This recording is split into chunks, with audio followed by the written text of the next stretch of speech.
C'est parti. Bonjour à tous. Hello tout le monde. Donc, on a le grand plaisir d'avoir Mahmoud avec nous aujourd'hui pour co-animer cette session. Merci à toi, Mahmoud. De rien, avec plaisir.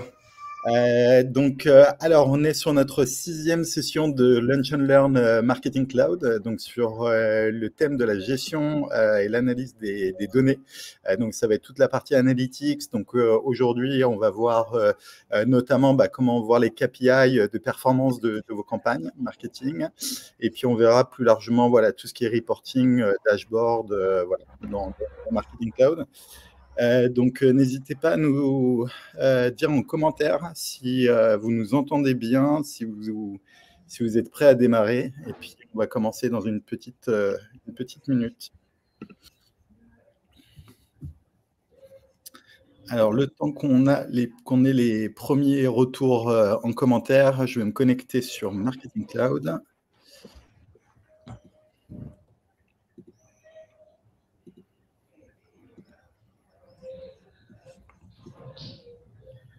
Tac.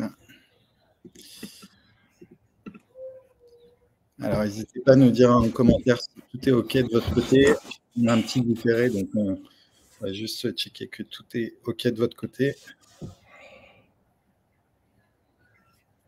Ouais, je vois qu'on a un petit peu de monde déjà. Ouais, ça arrive. OK.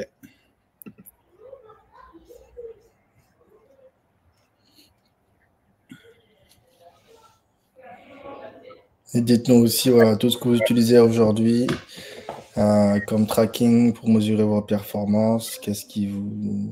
Voilà, les problèmes que vous rencontrez, tout ça. Ouais, n'hésitez pas à nous dire en commentaire, à nous poser vos questions. On continue. Alors, c'est parti. Donc, on est connecté sur Marketing Cloud. Donc, on est sur une instance de démo sur l'industrie du retail qui est chargée en données. Donc, ici, quand vous êtes connecté à Marketing Cloud, donc je vais revenir un peu depuis le début sur la page d'accueil.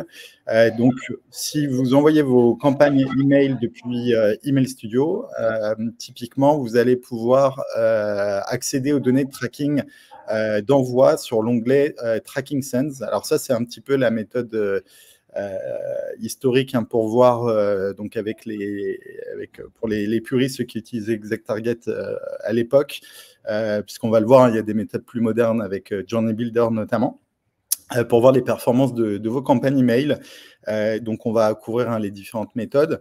Ici, je vais sélectionner, par exemple, une campagne. Allez, on va en prendre une qui a un petit peu de data. Promotional New Year's, donc une campagne pour souhaiter la bonne année, j'imagine. Donc, lorsque vous vous rendez sur les trackings d'envoi sur une campagne donnée, donc vous voyez que vous avez votre Job ID qui est l'ID de votre envoi de campagne, avec donc les infos clés, notamment sur le nombre de personnes à qui l'email a été envoyé.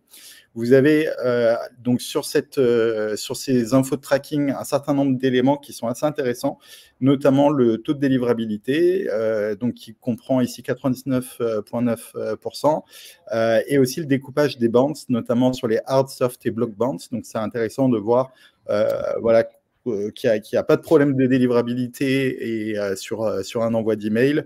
Vous avez aussi donc les infos sur la délivrabilité, donc notamment sur les open, donc qui a été jusqu'alors très utilisé, même si aujourd'hui le KPI est moins intéressant. Vous avez aussi donc la répartition sur les différents KPI d'engagement.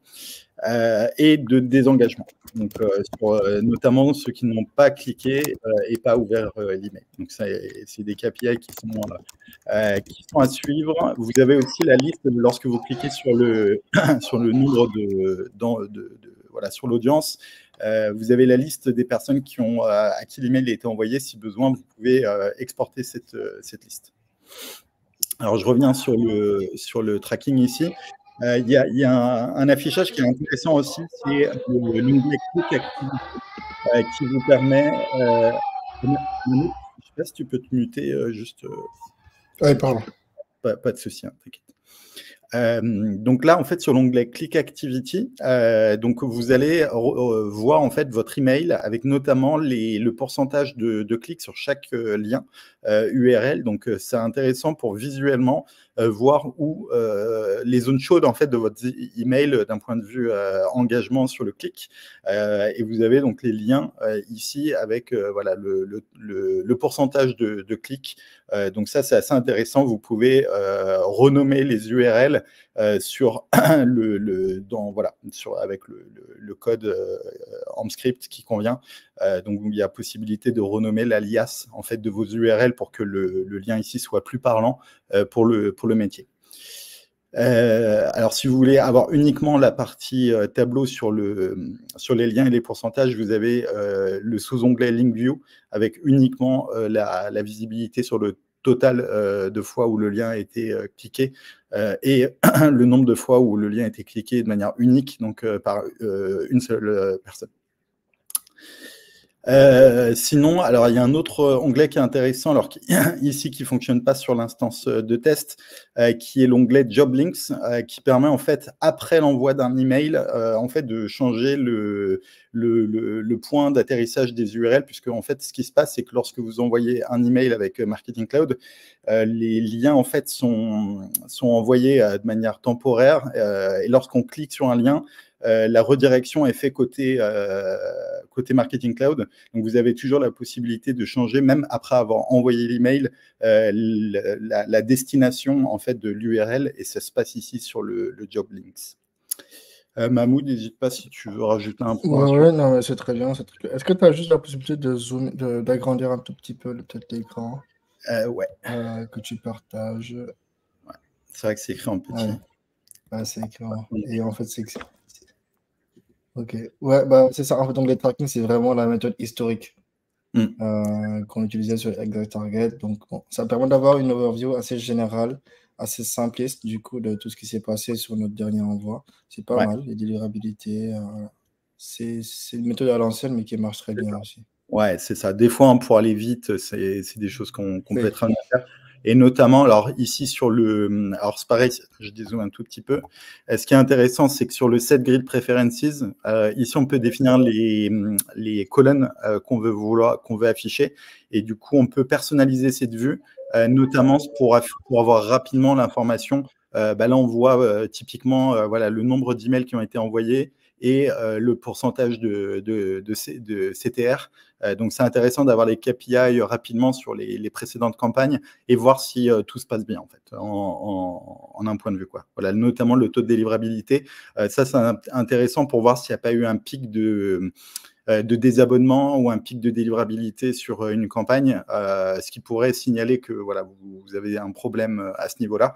Donc, c'est une première vue qui est historique et qui sert toujours. Alors, tant qu'on est sur la partie analytics, pour ceux qui font de l'A/B testing, vous avez aussi la possibilité de revoir un petit peu les performances de vos A/B tests, donc avec Email Studio.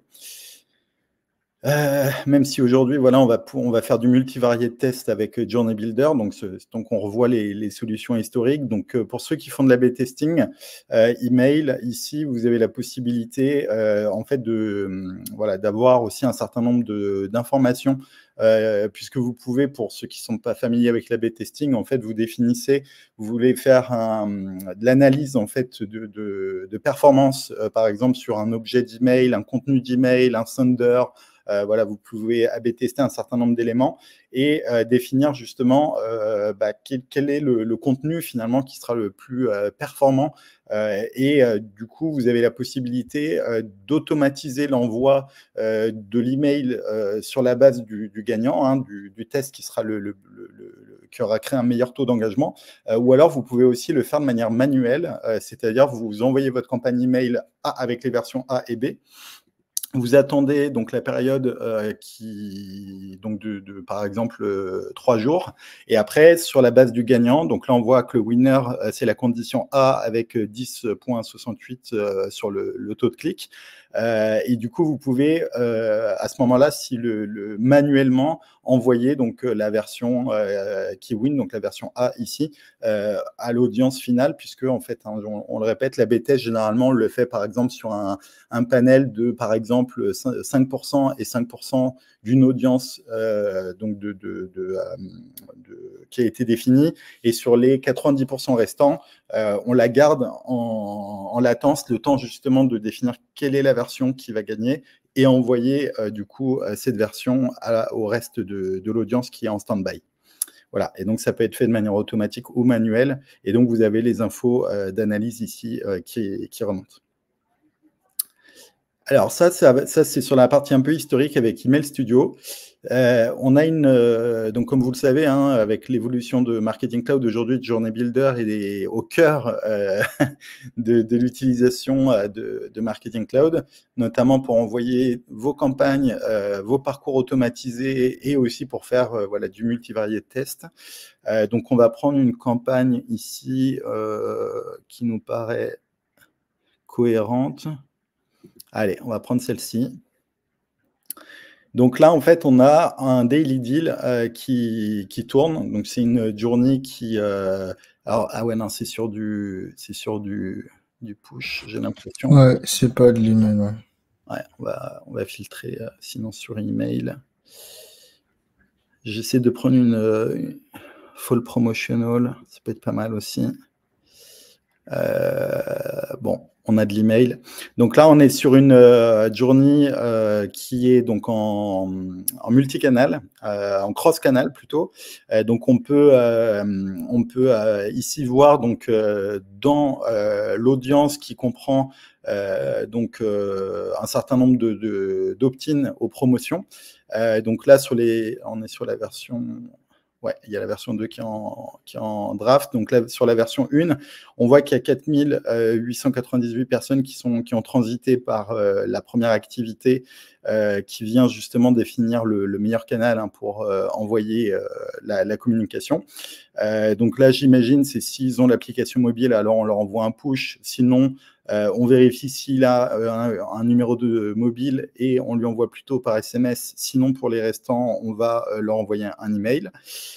Donc là, on peut voir en fait l'analyse des données. On voit déjà visuellement le nombre de personnes qui ont transité sur chaque interaction avec le chiffre qui est en dessous. Alors, ce n'est pas forcément 3532 personnes qui ont reçu l'email. Hein. Il peut y avoir des gens qui n'ont pas reçu l'email, mais on va pouvoir investiguer en cliquant justement sur l'activité.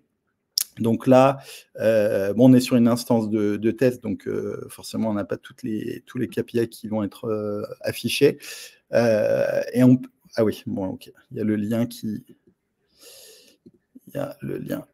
Voilà, donc là, vous cliquez sur l'activité d'email ici, et vous allez pouvoir voir un peu plus de détails au niveau de l'interface.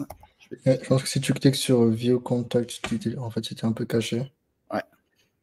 Clique dessus. Ouais. Il est en dessous. Ah ouais. C'est là. Je pense que sur les 30 derniers jours, il n'y avait pas grand-chose. Ouais. On va mettre sur... Ah oui, non, c'est sur des données précédentes. Sur les données récentes, ouais. Donc là, bon, je vais essayer de trouver peut-être une autre journée qui a tourné plus récemment. Tac, tac, tac.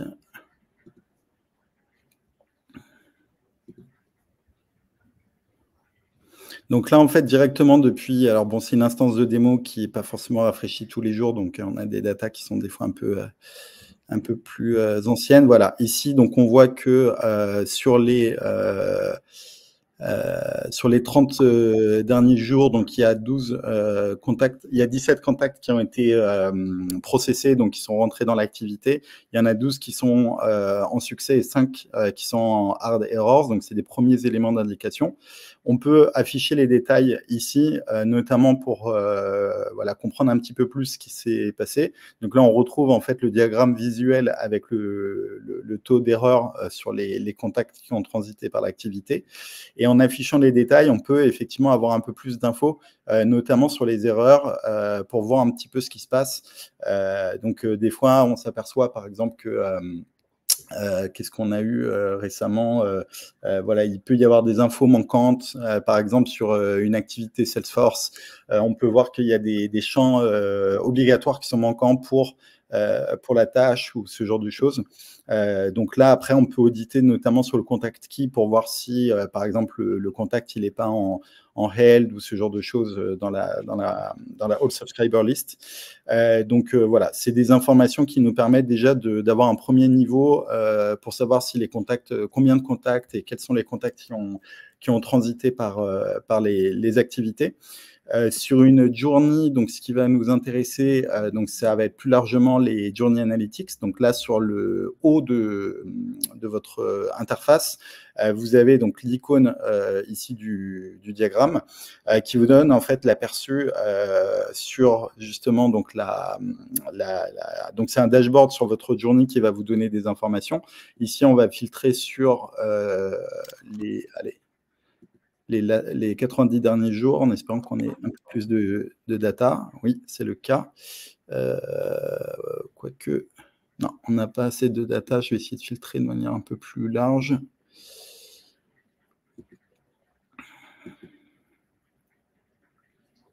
Je pense que c'est pas max 1 an. Ouais. Ou 3 mois, je sais plus. Ouais, effectivement, donc il y a un maximum de temps sur lequel tu... Ouais, tu vois, là, tu es 1er mars. Ouais. June 2024.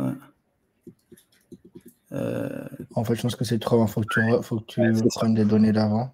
Ouais. Si tu vas sur... Ouais, encore. Attends, je vais prendre la même date ici.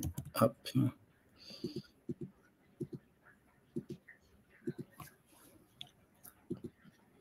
Et on était sur...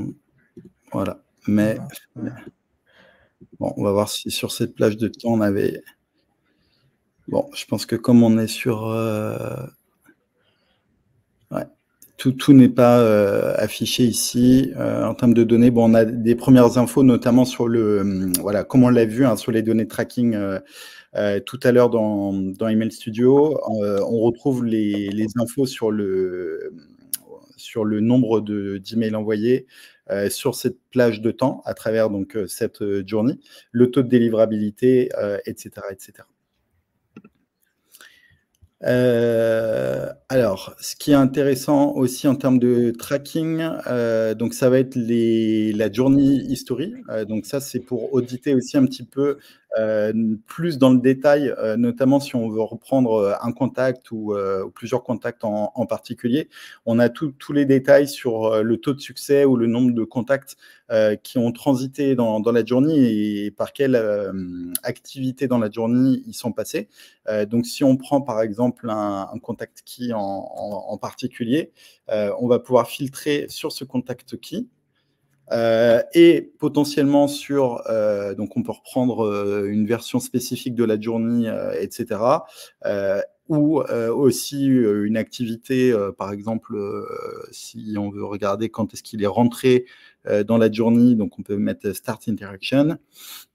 Donc là, on voit que effectivement, il est bien rentré à telle heure, à cette heure de l'après-midi, dans la journée, sur la plage de temps qui était définie. Voilà, donc ici, c'est des filtres qui nous permettent d'auditer de manière un peu plus fine le passage d'un abonné dans la journée pour voir effectivement un peu son parcours, sur quoi il est passé, etc.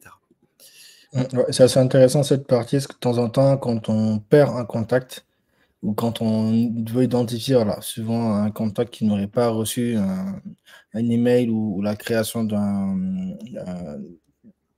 une quelconque activité, soit dans Salesforce ou autre. Avec cette history-là, on peut vraiment aller deep dive, chercher le contact qu'on veut, chercher l'activité, la journée, vraiment aller vraiment faire tourner à l'intérieur même de chaque journée et voir où est passée cette personne. Et en fait, vu qu'on a le détail, le statut, du coup, on peut savoir si la personne est en failed, pourquoi l'activité sur laquelle elle est passée est en failed, etc. Donc, c'est assez intéressant. J'ai souvent eu des problèmes comme ça en voulant créer des tâches dans Service Cloud sur certains contacts. Et avec ce canal-là, on arrive à les identifier et à se dire, voilà, du coup, la tâche n'a pas été créée dans Salesforce parce que justement, ici où il y a eu un problème, l'ID n'est pas bon ou quelque chose ne tournait pas rond. Alors, pareil, sur un. Mince, j'aurais dû rester sur la même journée. Pendant card interaction, je crois que c'était celle-ci. Si on veut regarder aussi, suivre un contact par quelle branche il est passé, il y a le Journey Health qui est aussi intéressant. Sur cet onglet, donc le Journey Health, c'est l'icône là du petit bagage avec la croix. Donc ici, vous pouvez aussi rechercher sur un contact key spécifique et voir. Alors celui-là, je ne sais pas si du coup il est présent dans cette journée. Non, il n'est pas présent. Donc vous pouvez retrouver justement dans l'history, on peut reprendre un contact key en spécifique. Je vais prendre celui-ci. Et à travers le health, du coup, vérifier par où il est passé. Voilà, donc là, je sélectionne mon contact. Et donc là, on voit qu'effectivement, il est passé par cette branche. Voilà, et il est sorti à ce niveau-là. Donc alors, pourquoi il est sorti à ce niveau-là? Après, on peut auditer en regardant plus précisément dans les activités. Typiquement, après, voilà, ce qui peut se passer, exit criteria. Bon, il n'y a pas d'exit criteria de défini. Donc Je voilà. pense qu'il est en stand-by avec le Einstein STO. Parce qu'il Ouais. attend peut-être le meilleur jour. Parce que là, on est quoi? On est le 26. Ouais, ça doit être un Einstein sur plusieurs jours. Ouais, effectivement. Donc, bon, là, il peut être encore effectivement dans l'attente du meilleur jour pour envoyer l'email. Autrement, donc, on peut voir notamment donc si il est sorti par un critère de sortie, un exit criteria, ou parce qu'il a atteint le goal et que le goal de la journée sert d'exit criteria. Après, il peut aussi avoir été supprimé par API. Donc, il peut aussi avoir été sorti de la data extension et donc de la journée. Voilà. Donc, il peut y avoir plusieurs raisons pour lesquelles un contact est naturellement donc en attente sur une activité avant de passer à l'étape suivante ou sorti de par la configuration de la journée. Voilà, donc là on a vu un peu la partie visuelle au niveau d'une activité et plus largement sur la journée. L'history pour auditer un petit peu ce qui s'est passé. Alors les recommandations, ça c'est intéressant, mais ça c'est plus de l'optimisation. Alors, toujours sur l'analytics, il y a quelque chose qui est intéressant, c'est la partie goal. Donc, en fait, sur chaque parcours, vous pouvez définir un critère basé sur de la data, donc du modèle Marketing Cloud, du modèle de données, et définir en fait un pourcentage ou un nombre en absolu qui est, par exemple, je veux que 50% des personnes qui reçoivent mon message de welcome téléchargent mon application mobile. Donc, dans votre email de welcome, vous mettez un bloc de contenu qui est, n'oubliez pas de télécharger notre application mobile. Et donc, vous définissez un objectif qui est propre à l'objectif business que vous voulez mettre en place. Et vous pouvez aussi monitorer les performances de cet objectif à travers justement, ici, vous voyez le taux de pourcentage de l'objectif, donc qui est unique sur une journée. Vous avez un journey goal. Et donc, vous voyez effectivement le nombre de personnes qui convertissent votre objectif pendant la journée ou de manière agrégée sur l'ensemble de votre journée. Donc, il y a une question de Michael Jordan. Du coup, alors bonjour, cela prend-il en compte toutes les versions d'une journée? Alors, je ne sais pas à quel moment, du coup, j'ai raté quand tu l'as posé ta question. Je ne sais plus à quel moment c'était. Ah oui, je viens de voir la question aussi qui n'était pas affichée. Euh, Alors, ici, là, les stats que vous voyez ici, c'est propre à la version en cours. Là, si on retourne sur les versions précédentes, on va avoir d'autres chiffres qui vont s'afficher. Donc, il faut savoir que, en fait, quand vous créez une nouvelle version, là, on voit que la version 6, elle est en draft. Donc là, forcément, elle est en draft, donc vous n'avez pas de stats qui remontent. Et lorsque vous allez activer la nouvelle version, en fait, l'activation d'une version de Journey va créer en fait une data extension dans les data extensions de Marketing Cloud. Et en fait, ça va faire en sorte que les nouvelles personnes qui sont éligibles à rentrer dans cette Journey vont être intégrées dans cette DE. Et donc, dans cette data extension, et donc vous allez avoir uniquement les data. Alors, l'audience n'a rien à voir avec les stats que vous voyez au niveau de la journée ici. L'audience, c'est les personnes qui sont éligibles pour rentrer. Après, donc ça se passe au niveau de la configuration de. Je vais revenir en arrière, c'est pas grave. Lorsque vous allez au niveau de vos paramètres de la journée, au niveau des journey settings, alors attendez, je vais revenir juste sur une version qui est en running. Ouais, version 4, elle est en running. Par contre, je ne crois pas que j'ai accès aux journey settings ici. Donc, en fait, sur les paramètres de votre journey, ici, je n'ai pas les accès. Mais attendez, je vais juste dézoomer. Peut-être que c'est. Non. Donc, en fait, vous pouvez définir si un contact peut rentrer une seule fois, peut rentrer à n'importe quel moment, donc de manière multiple, ou alors seulement quand il est sorti de la journée, ce qui est intéressant lorsque vous voulez mieux gérer la pression commerciale. Et donc, la logique de créer une nouvelle version fait que quand vous activez une nouvelle version, ça va créer une data extension donc pour cette nouvelle version, ça va injecter uniquement les nouvelles personnes qui sont éligibles dans la dernière version qui est activée. Donc, ce qui veut dire que les personnes qui sont dans la version 3, si j'active la version 4, vont finir, ceux qui sont déjà dans la version 3 vont finir la version actuelle. Par contre, les personnes, au moment où j'active la V4, qui sont éligibles pour entrer dans cette journée, de par la configuration de l'événement d'entrée, vont entrer dans la dernière version qui est activée. Ce qui permet d'avoir toujours la meilleure version de votre journée qui est alimentée en continu sans pour autant faire en sorte que les anciens soient pénalisés et sortent subitement du parcours. Donc, ça a bien été pensé. C'est assez intéressant. Ouais, c'est assez intéressant. Du coup, ça permet de pouvoir même comparer deux versions différentes de journée. Une première version où on aura, je sais pas, par exemple, un email, un autre où du coup on aura fait un email différent, un sujet différent. Et là, avec ces stats-là, on peut identifier laquelle des versions est peut-être la plus optimale. Ouais. Alors ici, effectivement, là, on manque un petit peu de config au niveau de l'instance, mais après, avec les infos aussi,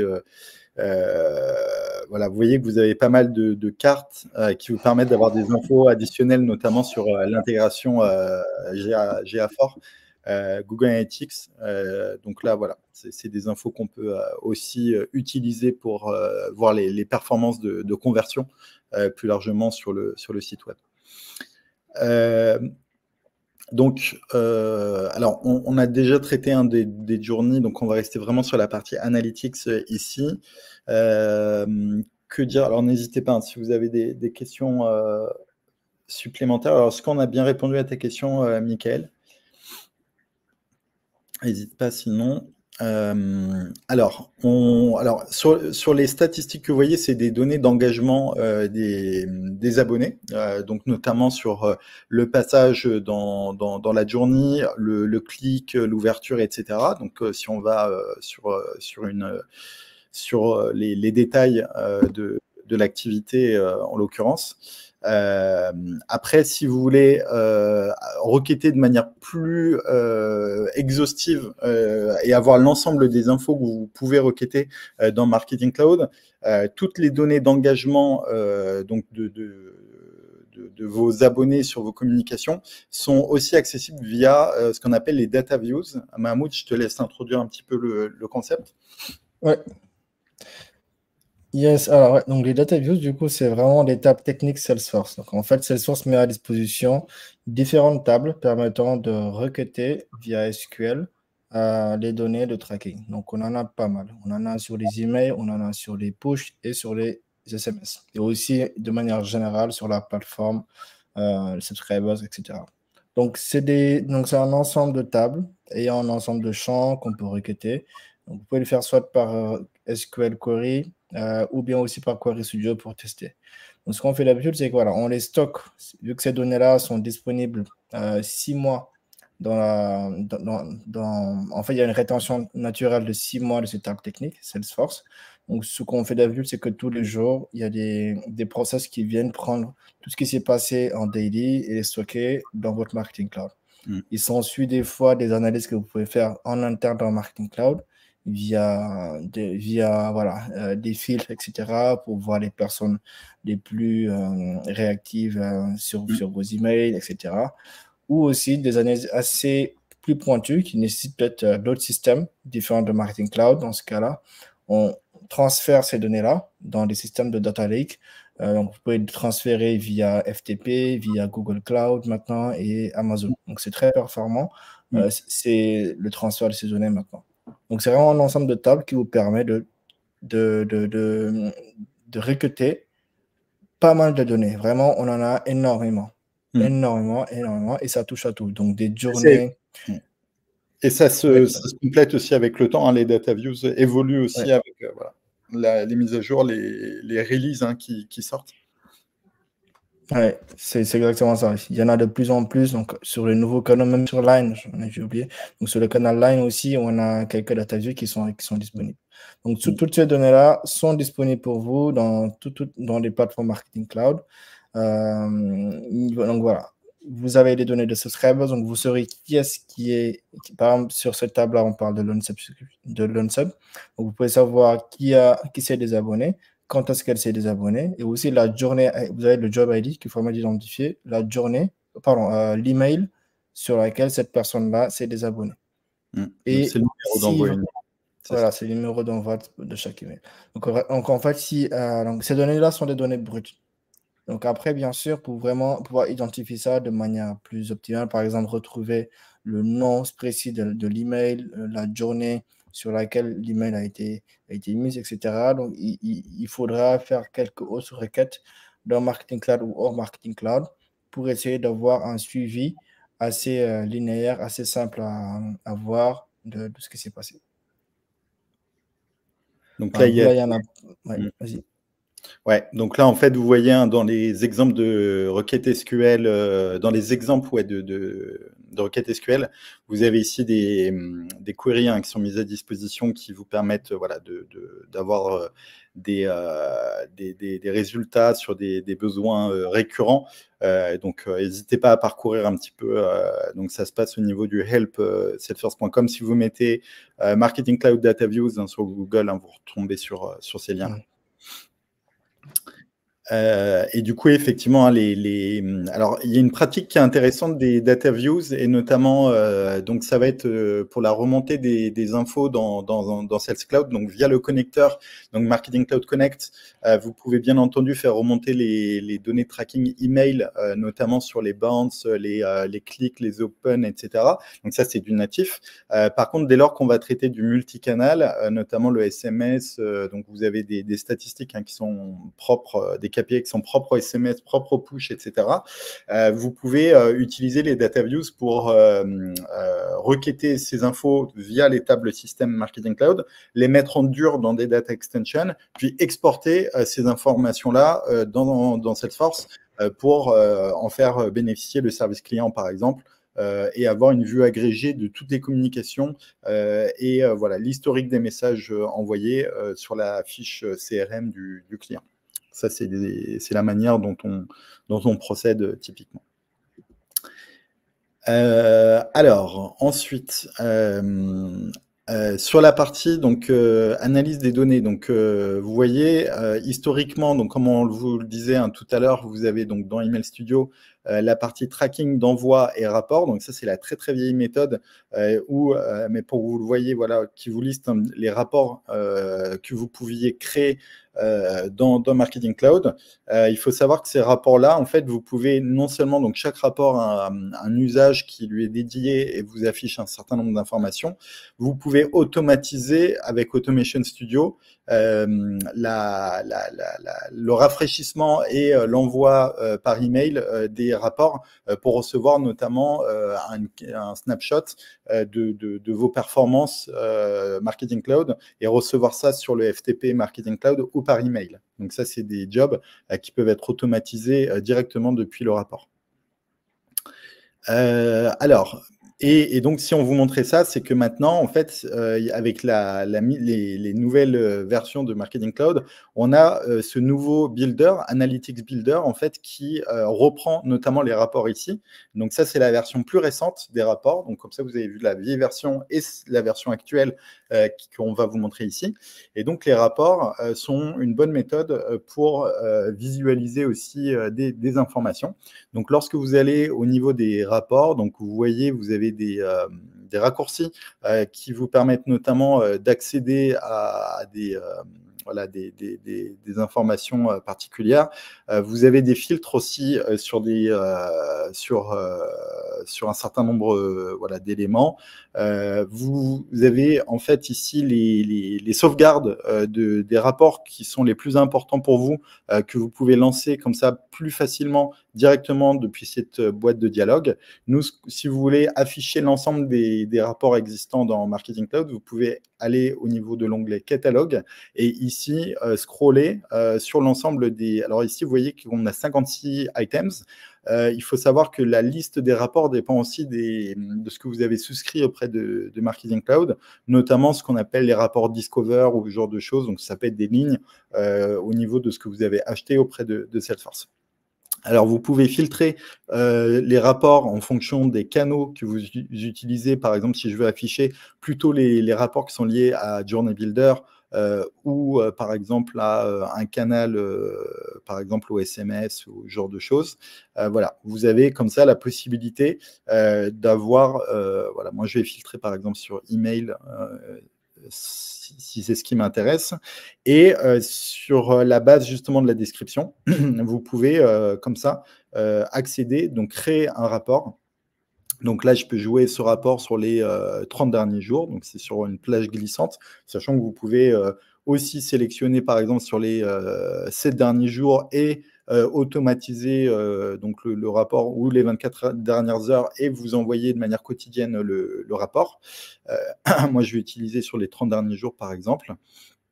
Je vais utiliser la time zone de Paris et soumettre le rapport. Alors, il y a des rapports qui sont qui sont affichés directement dans le browser, d'autres qui nécessitent un export sur le FTP. Donc là, voilà, là, il vous indique lorsque le rapport ne peut pas être affiché directement depuis la page web et nécessite donc un export préalable. Donc là, vous avez différentes méthodes d'export, notamment recevoir par email, envoyer sur le FTP, et des fois, vous avez la possibilité aussi de télécharger directement sur le navigateur en fonction du rapport que vous sélectionnez.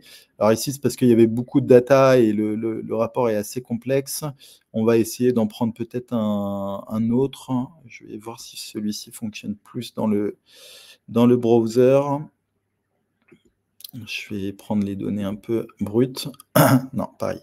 Bon, généralement, les rapports, c'est plutôt à des fins d'export, mais autrement, voilà, vous pouvez aussi avoir des infos pour auditer votre compte, notamment sur le nombre de contacts présents en base de données, ce genre de choses. Voilà. Il y a pas mal de... Voilà, comme tu le disais, hein, Mahmoud, il y a aussi des nouveaux rapports sur Line, etc. Donc, c'est aussi des mécaniques que vous pouvez utiliser ici.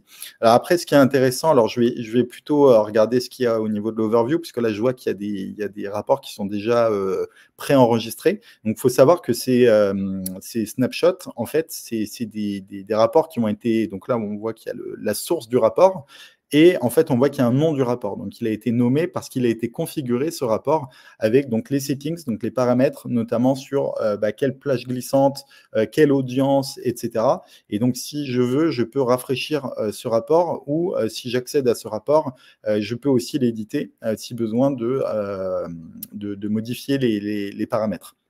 Alors ici, je vois que le rapport a donc un snapshot, donc c'est une capture, une photographie de la data à un moment donné, et donc je peux comme ça le lancer à nouveau si je veux créer voilà, une nouvelle version de ce rapport. Donc on peut également planifier donc le lancement de ce rapport et aussi dans les paramètres se l'envoyer par email, par exemple, sur une fréquence donnée.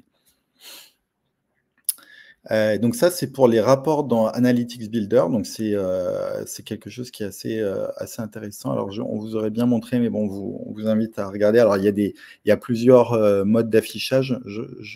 J'aurais bien aimé vous montrer quand même un exemple pour sur la partie push, par exemple, account summary.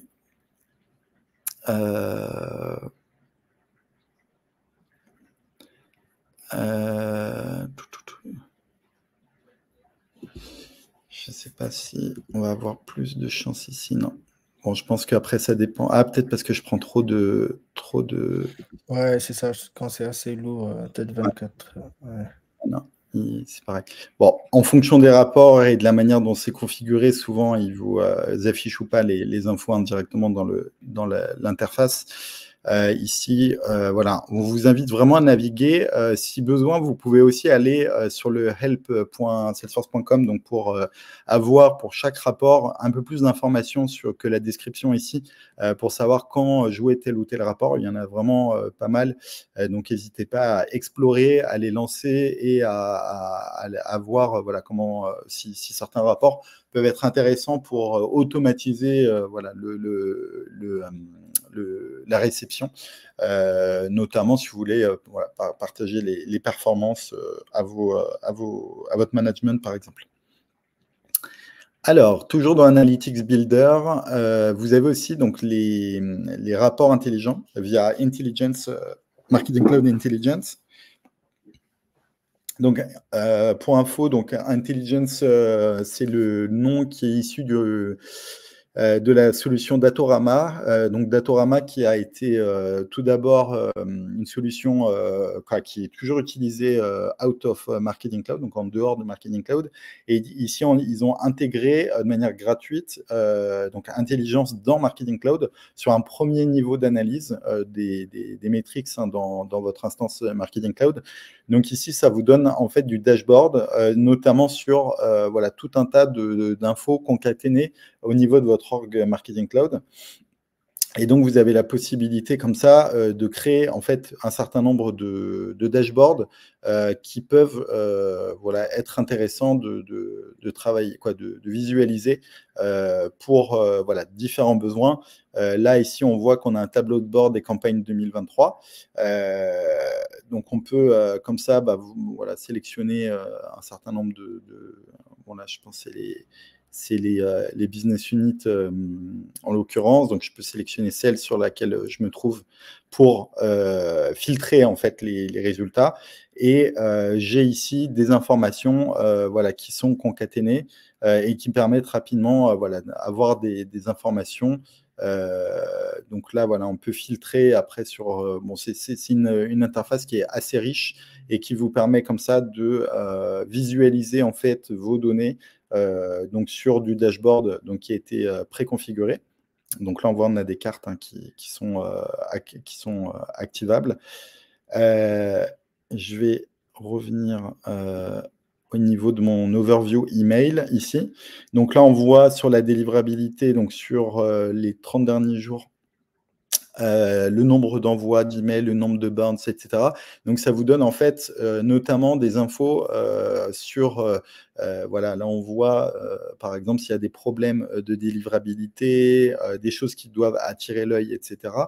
Voilà, bon, il y a pas mal d'infos du coup qui peuvent être utilisées pour vos besoins spécifiques. Donc là, voilà, sur la délivrabilité email spécifiquement, voilà, vous avez quand même matière à avoir des infos très, très riches sur vos données comportementales. Alors ici, on parle plutôt de données système Marketing Cloud.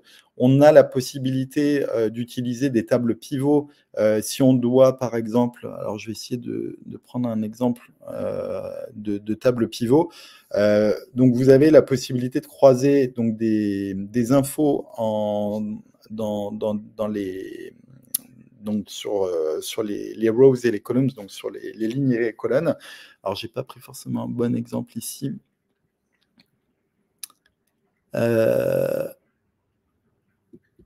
Je vais essayer d'en prendre. Voilà, ici on a de la data qui a été des métriques qui ont été sélectionnées. Donc là, on voit que c'est une table pivot qui reprend donc notamment sur les mois de janvier, voilà, qui compare entre les mois de janvier 2023 et 2024.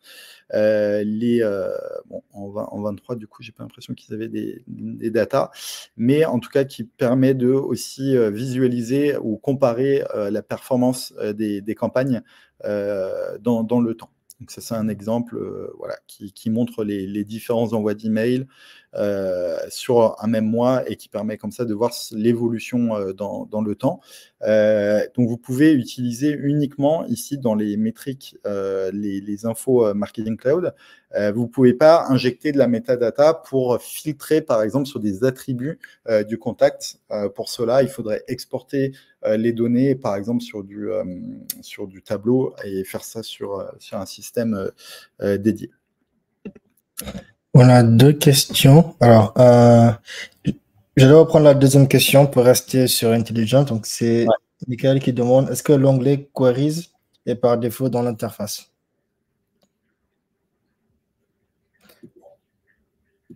En fait, ce qu'il faut savoir, c'est que Intelligence, c'est un peu assez Salesforce Marketing Cloud. En fait, on a plusieurs, certains de ces features, en fait, ne sont pas par défaut. Il faut vraiment, en fait, c'est des options en plus qu'il faut demander à Salesforce pour les rajouter à votre compte. Donc, c'est pas vraiment par défaut. Il faut du coup demander à Salesforce ces options-là pour avoir accès. Effectivement, c'est assez intéressant cette partie qui permet voilà, de faire des requêtes assez simples sur les engagements et pouvoir tirer des résultats très rapidement.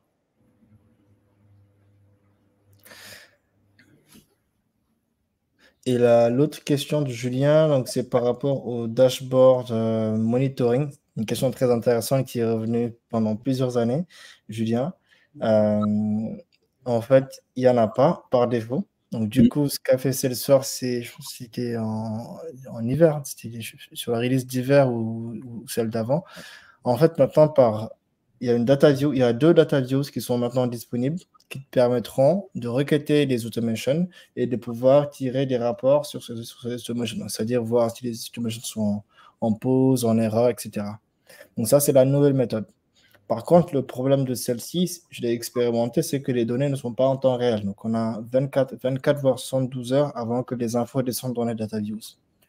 Avant cette méthode, ce qu'on faisait, tous, du coup, chez tous nos clients, on faisait, c'était des scripts SSJS. Donc, en fait, par API, tu peux requêter. Il y a une API qui existe pour voir les statuts des journées, le nom des automations, donc voir le statut des automations, où sont les, etc. Donc, on a beaucoup plus de méthodes par API que sur le requête SQL et l'API est en temps réel. Donc, les deux méthodes sont disponibles. La data view, c'est beaucoup plus simple à utiliser. Et les données, par contre, ne sont pas en temps réel pour les data views. C'est à J+1. Ouais, pour répondre à la question, donc J+1.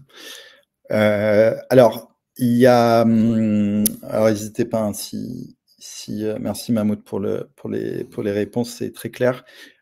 Ici, dans Cross Channel, vous voyez qu'en fait, vous avez des apps qui peuvent être aussi complémentaires, qui nécessitent souvent l'utilisation soit de Sales Cloud, soit de intelligence en version payante pour notamment accéder à des applications complémentaires. Donc, si vous utilisez Marketing Cloud Intelligence, Salesforce Intelligence donc avec la vraie plateforme, vous aurez donc notamment accès à des apps comme le Multi-Touch Attribution, ou ce genre de choses qui vous permettent d'aller plus loin en fait dans l'analyse des données et dans voilà, le fait d'accéder à des fonctionnalités comme le modèle d'attribution multitouch ou autre. Voilà. Donc, c'est des choses qui peuvent être aussi incrémentales dans l'analyse et le traitement des données pour des usages liés au CRM, au marketing sur des fonctionnalités spécifiques ou autres, dans la visualisation aussi voilà, de vos données. Donc, tout ça à explorer avec Salesforce ou votre partenaire si besoin d'aller plus loin dans la visualisation de vos données. Alors, il y a un point aussi qu'on n'a pas forcément vu qui peut être intéressant, qui est souvent utilisé. Donc, c'est la All Sub. Si vous, donc, quand vous Marketing Cloud envoie des emails, ce qu'il fait, c'est qu'il passe toujours par une table maître qui s'appelle la All Subscriber List. Cette liste, en fait, va graver chaque contact qui va recevoir un email avant de lui délivrer l'email. Donc, on crée nos abonnés dans des data extensions. Donc, ça, c'est des tables à plat qui existent dans votre modèle de données. Et cette table, c'est une table système donc, qui est existante par défaut dans Marketing Cloud. Et lorsque vous envoyez un email, ce que fait Marketing Cloud, c'est qu'il va rajouter la ligne du contact dans cette liste et lui associer un statut qui peut être actif. Alors, on les a ici au niveau de cette table-là. Voilà, donc vous avez... attendez, je crois que c'est un petit peu plus haut. Tac, tac, tac. Donc, vous avez les statuts, voilà, actifs, rebondis, donc bounce en anglais. Donc, vous avez du bloqué, vous avez du désabonné, unsubscribed, et vous avez du supprimer. Bon, supprimer, il n'existe plus, donc il n'y a même plus de statut. Donc, les principaux statuts, ça va être notamment active. Donc, si le contact est actif, tout va bien, il peut continuer à recevoir des communications. Unsubscribed, si vous utilisez le lien de désabonnement par défaut au Marketing Cloud, donc ça permet de reconnaître le opt-out de vos contacts ici. Le statut held qui fait que vos contacts sont bloqués, ils ne peuvent plus recevoir d'email. Alors pourquoi ils passent en held? Notamment si ils ont reçu un hard bounce ce qu'on appelle un trusted domain. Donc vous avez plus bas le diagramme qui explique ça très bien. Donc lorsque Marketing Cloud envoie des emails, on va vérifier s'il a déjà eu des bounces. Donc, si non, alors, si vous n'avez pas donc, Marketing Cloud envoie un email et à 99,7% sur la base des protocoles SMTP, on reçoit les feedback loops et notamment si l'email est en message automatique d'absence de bureau, ce genre de choses. Et vous avez aussi les bounces qui remontent. Donc, on regarde si il a bien été délivré. Donc, s'il n'a pas de bounce, alors il est considéré comme délivré. Si vous avez un bounce, alors dans ce cas-là, Marketing Cloud va automatiquement vérifier s'il s'agit d'un soft ou d'un hard bounce. Si on est sur un hard bounce, on va vérifier en fait s'il s'agit d'un trusted ISP. Donc, les trusted ISP, c'est notamment les Google, etc. Donc, c'est les domaines qui sont réputés. Si c'est du trusted ISP, alors on va ici changer le statut en undeliverable. Donc, en gros, il va passer en held automatiquement. Si on n'est pas sur du trusted ISP, ici, on va vérifier le nombre de fois où il a reçu les 15 derniers jours un bounce. Et au bout de 3 bounce reçus, on va le passer en undeliverable. Donc, il va passer en held dans la All Subscriber List. Donc, c'est pour ça que vous avez des unsubscribed, donc eux, c'est ceux qui sont désabonnés. Vous avez des bounced, mais eux, ils continuent à recevoir des emails. Et ceux qui ont reçu 3 bounce sur des notes Trusted ISP, ils vont passer en held, et donc les held vont être bloqués.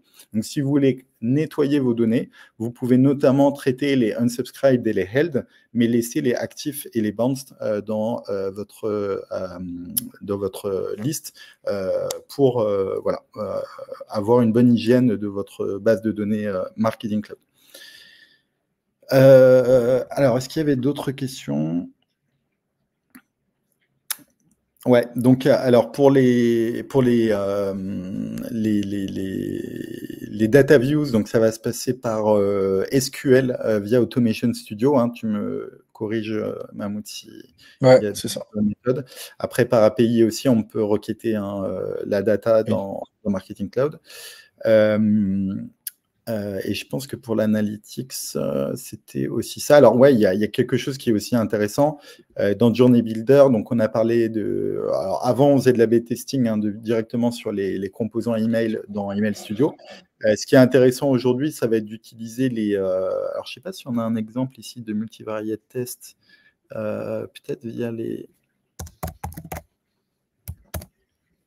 non. J'aurais bien aimé vous montrer un exemple de test multivarié. Mais en tout cas, case closed. En tout cas, si vous utilisez, par exemple, lorsqu'un ticket est fermé, vous pouvez, par exemple, faire un random split avec un pourcentage qui est attribué, par exemple 5%, 20%, 20%, 20%, 20% sur différentes options. Vous pouvez très bien dire j'envoie un email ou je demande à la personne, au responsable du ticket d'appeler le client ou envoyer un SMS ou autre, quand on peut tester comme ça plusieurs canaux, envoyer des questionnaires de satisfaction aux clients, analyser effectivement les performances sur du NPS ou autre, et du coup créer des nouvelles versions de votre journée sur la base de ce qui aura eu le meilleur impact auprès de vos clients. Ou alors, vous pouvez envoyer des emails avec des configurations différentes.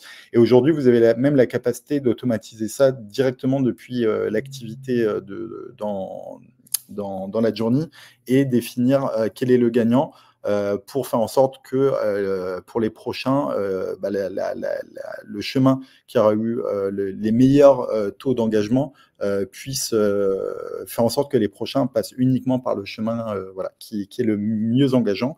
Donc tout ça, ça se fait directement depuis Journey Builder aujourd'hui. Donc on peut comme ça multiplier, je crois, jusqu'à 10 chemins. Alors on est sur une instance où on ne peut pas malheureusement créer de journey, donc bon, si c'est quelque chose qui vous intéresse, on pourra faire un événement dédié à l'A/B testing ou au multivariate test si c'est quelque chose qui vous intéresse. Et donc vous pouvez avoir l'analytique, les résultats directement visibles dans la journey. Voilà. Donc ça vous permet comme ça de faire de l'amélioration continue et donc des nouvelles versions de votre journée avec donc les canaux, les messages les plus engageants pour votre communauté et vos clients. Écoutez, je vois qu'on a déjà, il est déjà presque 14 heures. S'il y a des questions, on peut encore prendre une dernière question. On va attendre une petite seconde, voir si on a des retours. Tac, j'arrête le partage ici. Donc bon, c'était une session un peu light. Il y a beaucoup de choses qui sont possibles de faire avec les dashboards. Hein, comme vous l'avez vu, c'est une interface qui est assez riche. Les data views, pareil, si vous voulez récupérer cette data pour les consolider dans des systèmes tiers qui peuvent être des applications dédiées ou dans votre CRM Salesforce ou autre. Donc voilà, dans tout ce qu'on a vu, la partie multivariate test dans les journeys, les dashboards et les data views. Donc, voilà, c'est très riche en data. Après, dans le standard, donc c'est suffisant pour voir effectivement si votre marketing cloud est en bonne santé au niveau d'une journée ou agrégé au niveau de votre instance. Donc voilà, sachez, juste pour conclure, si vous avez besoin de regarder au niveau d'une journée, vous allez directement dans le Journey Builder. Si vous voulez regarder de manière agrégée, plutôt dans les dashboards intelligence. Et donc, voilà, après, si vous avez besoin d'aller plus loin dans la montée en compétences, je pense que vous pouvez vous rapprocher de votre compte exécutif chez Salesforce ou auprès de votre partenaire si vous êtes accompagné. En tout cas, voilà, c'était un premier niveau d'un premier vernis sur ce que Marketing Cloud propose en termes d'analyse des données. Merci à toi, Mahmoud, pour ton expertise. Je regarde juste s'il y avait... Ouais, alors il y a une question sur s'il y a d'autres événements prévus. Alors on a affiché donc uniquement ces 6 sessions pour commencer. On a eu des propositions d'animation d'une prochaine session sur Data Cloud, qui est un sujet qui est très stratégique pour les clients et qui nous a été aussi proposé d'être animé par 2 personnes au niveau du club utilisateur Marketing Cloud. Donc, on est en train de réfléchir à la meilleure date, puisque là, on va arriver sur la période estivale de juillet-août. Donc, soit on fait une session là début juillet, soit ça reprendra en septembre. Donc, on communiquera directement sur la page Trailblazer Community Groups. Donc, suivez, abonnez-vous à cette page si vous n'êtes pas déjà dessus. C'est là-dessus qu'on affiche les prochains événements. Sinon, on communique aussi dans le groupe WhatsApp de la communauté Marketing Cloud. Voilà. Donc, merci à tous les participants de la session d'aujourd'hui. On vous souhaite une très bonne journée et puis on vous dit à bientôt avec la communauté Marketing Cloud. Merci à toi, Mahmoud. Yes. Merci tout le monde. Bon après-midi. Bon après-midi.